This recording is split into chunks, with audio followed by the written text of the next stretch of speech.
The summer days are slowly starting to move towards fall.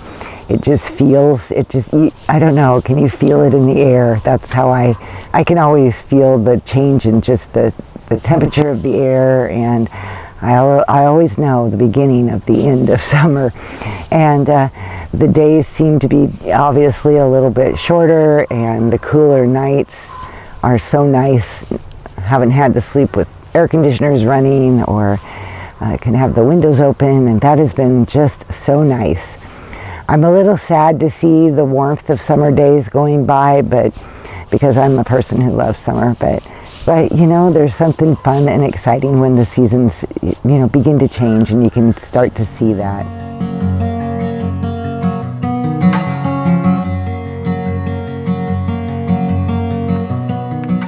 Well, in Homemakers Journal 25 today, I just was going to share with you a little bit about my homesteading life around me, and the days, these last of summer days, what kind of things we have going on around our homestead.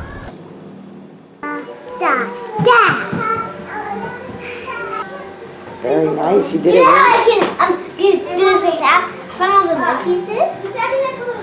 You did a very nice job. Is this your next one? Yeah, it's that one. Part of the fall days on our homestead are spent gathering wood. It takes a lot of wood to heat our house, and it's always come from our land. We have always had enough, been able to provide enough wood for ourselves that we do not need to purchase firewood.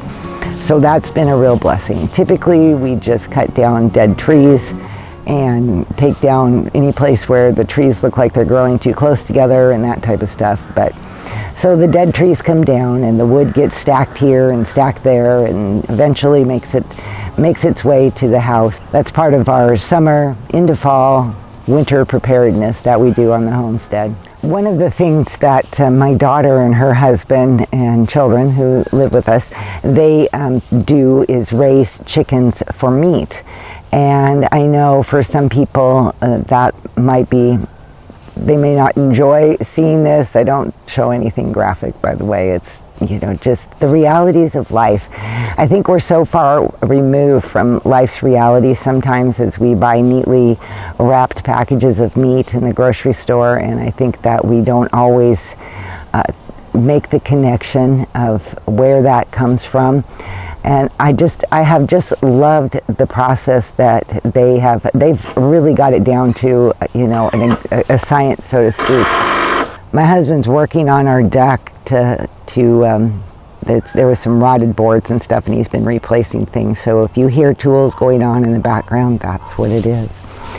But they have fine-tuned the process, and they have done this many times now since they've lived here. My daughter was saying the other day that she doesn't think she's bought chicken in the grocery store for about 2 years now or something. So they usually do about 50 chickens at a time. My son-in-law has built a very nice chicken tractor, and it's in the garden, and he just goes down every few days and moves it around so the chickens always have fresh ground and fresh grass to work on, and they get fed a diet. He actually makes the food. He's done all the research, and they buy it directly from a farmer and grind the grain themselves, so they've managed to cut the cost of actually feeding the chickens by maybe about half or something. I mean, because the feed is a pretty substantial, you know, there's the cost to buy the chicken, and then there's the cost for the feed. However, when you're done, your end product is something that you know exactly what you are eating, and you know exactly where it came from. I think what I've loved most about the process is how it has been, they've turned it into a family process, and everybody gets involved. They get involved by feeding the chickens daily, caring for them, the water and all that, and then of course raising them to begin with as baby chicks, and then getting them into the chicken tractor. And when the day of butchering actually comes, everybody has a job. My son-in-law does the actual butchering part, but the rest of the family all chip in, and they are boiling the chickens, and they are running the chicken plucker, they are cutting off the legs, and they are cleaning out the inside, My daughter and oldest granddaughter do a lot of that, and so it is just it's really neat to watch them as they do it and to see how they have turned this into a family process. And there's really something to take pride in about that when you sit down to eat that chicken dinner and knowing where that you participated in this. Did you actually count them? Huh? Did you count them? 57, I think. 57. I don't have a lot of homestead things that I personally do anymore, but we've lived on our property for 30 years, and over the course of those 30 years, we had chickens and we had goats. I had a lot of goats and milk, and I would milk them, and for a long time was able to provide the milk from that for my family, and I made cheese from that, and of course yogurt and kefir and all those types of things. I always had a good supply of milk. We also raised pigs and would butcher those and put the meat in the freezer. We butchered the chickens as they got old and were no longer needed, and I turned those into soup and pressure canned them bones for broth and things like that. And nowadays, my kids are grown and we have just kind of changed some of our desires in retirement life and have different plans, and so we just haven't wanted to personally take on any animals. But since my daughter and son-in-law have lived here, these are their projects. And also in those days I grew a huge garden, and I would can my produce and provide us with a lot of vegetables from that garden. And I will never forget the first meal that we sat down to. That was pork chops, green beans, and potatoes. And every single one of those things had been grown on our property and by the work of our own hands. And there was something really thrilling about that, to know that you can produce and sustain yourself if you wanted to, if that's your goal. And so I'm really excited to see that my grandkids get to have that experience as well. Lately I've been talking a lot about canning my own hamburger and my own beans, and of course I've done other things too, like chicken and pork and soups. But I just, for a lot of you that have been doing that, if you're looking for some ideas on how to use that, I just wanted to show you one way the other day that I used up a jar of my hamburger. I ended up making chili, and so I used 1 jar of hamburger and 2 jars of beans. With the meat all cooked and ready to go and the beans all cooked and ready to go, this makes a meal that you just throw together so fast. And I love chili. It has to be one of my most favorite meals, I think, is chili and cornbread. I didn't end up making the cornbread because it was still so warm outside. I just heated up the chili on the stove, and we had tortilla chips and salad with it. But it was just really easy. And another idea, I have the recipe below, and you can also make this with just fresh hamburger and dried beans and make it start to finish, and I will make sure I put those directions down in the bottom in the description box as well.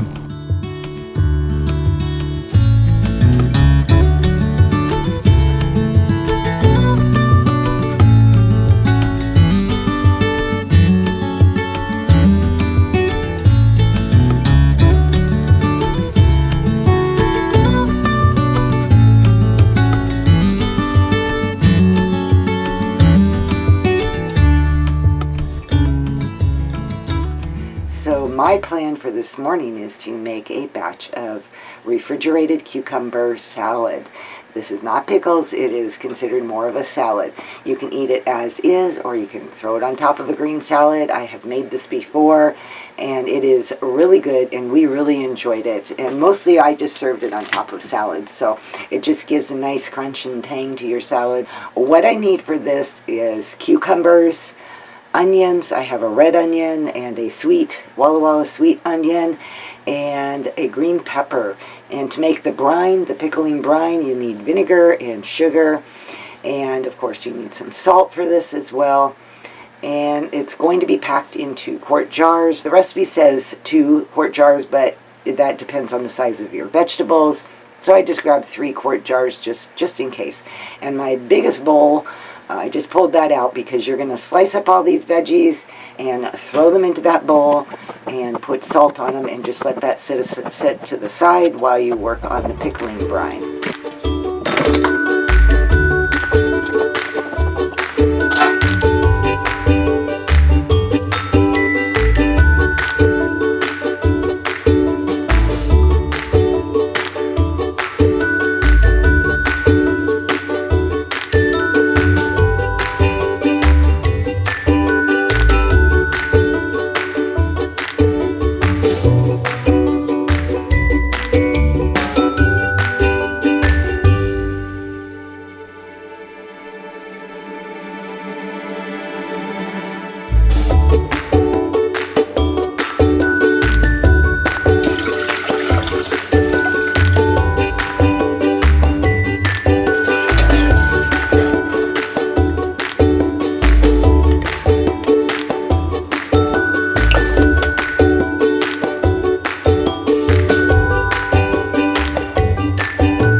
Aren't these pretty? I can't wait to be able to serve them, but just to look at them is just, they're so pretty. So I'm really happy that didn't take that long to do. So it was an easy project for me to do, and I get to take advantage of the cucumbers that are at their best price right now, and the peppers and the onions, you know, the sweet onions that are in season. So I think that'll be fun. So supposedly, according to the recipe, which I will link the link to the recipe, they'll last like 2 months in your refrigerator. I have actually had them last longer. I think as long as they're in the brine, they're going to last for quite a while. And I had broth left over, and that's how many of my cucumbers and onion pepper mix did not fit into the quart jars. You will want to leave these sit for at least a couple of days to let all those flavors penetrate into all those vegetables before you try using it. And if you make this, I really hope you guys enjoy it. Okay, you guys, I think that wraps up Homemakers Journal 25, and I hope you found it enjoyable, pleasant to watch, and helpful information, and just encourage your life as as a homemaker. That's kind of my goal with it. So, okay, ladies, I will see you in the next video. Bye-bye. The oils from natural peanut butter separate when it sits on the shelf. Here's a quick and easy way to mix it all together and to get it nice and smooth once you open the jar.